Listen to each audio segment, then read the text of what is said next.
Sopralluogo del Presidente della Commissione Sanità della Regione Siciliana, onorevole Margherita La Rocca Ruvolo, presso la struttura sanitaria di Sciacca, ospedale Giovanni Paolo II, ove si sono verificati ben 15 casi di coronavirus a oggi. Con la Presidente anche il neocommissario ad acta designato dalla Regione, professor dottor Alberto Firenze. Per l'onorevole La Rocca Ruvolo si stanno concretizzando quelle iniziative per poter arginare il contagio da coronavirus nel caso in cui la nostra provincia dovesse essere colpita da numerosi rilevanti casi, in modo da concentrare i medici nelle terapie intensive e non disperdere così le risorse. E si stanno mettendo in campo e si stanno concretizzando tutte quelle iniziative per poter arginare il contagio da Covid-19 se la nostra provincia dovesse essere colpita con numeri rilevanti. Per Agrigento c'è già pronto un piano che è quello di utilizzare i posti di terapia intensiva, concentrare il personale e fare sì che non ci sia una dispersione di risorse sia in termini di presidio sia in termini di personale. E stamattina parlavo con la direzione sanitaria, le proposte che sono arrivate sono ben accette e su questo stanno lavorando. Ho fatto un sopralluogo con il dottore Firenze per quanto riguarda invece il presidio ospedaliero di Sciacca e Ribera, quindi per gli ospedali riuniti, e l'idea ormai quasi certa è di fare Ribera un riferimento Covid dedicato.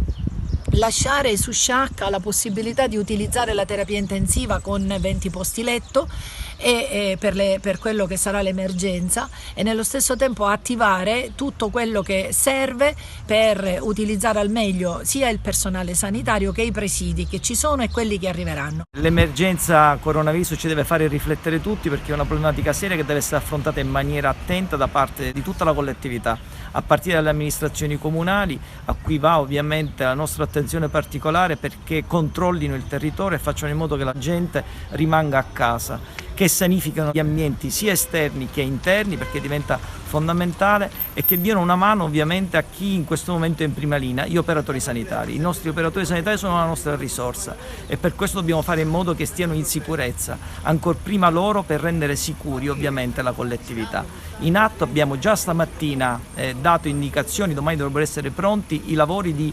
rimodulazione dell'area di emergenza del presidio di Sciacca, già sono in corso i lavori in modo che si eliminino le commistioni esistenti e possano dare sicuramente più sicurezza agli operatori e alla collettività. Abbiamo anche individuato un'area dedicata di subintensiva e intensiva e riusciremo nelle prossime ore che forse tutti i posti di intensiva che noi abbiamo a Sciacca li possiamo tutti trasformare in pressione negativa. Quindi una risposta che dà sicurezza al territorio e che dà sicurezza a una struttura ospedaliera. Più tardi incontrerò tutti i primari degli ospedali riuniti Sciacca e Ribera per definire con loro percorsi adeguati che diano ovviamente certezza delle azioni che noi dobbiamo compiere. Noi dobbiamo essere sicuri noi per dare sicurezza agli altri. Stiamo facendo di tutto rapidamente e velocemente per fare in modo che questi ospedali siano veramente il riferimento di un territorio che ha bisogno e soprattutto che non vadano a ingolfare quella che è le aree metropolitane su cui confluiscono già tantissime altre persone.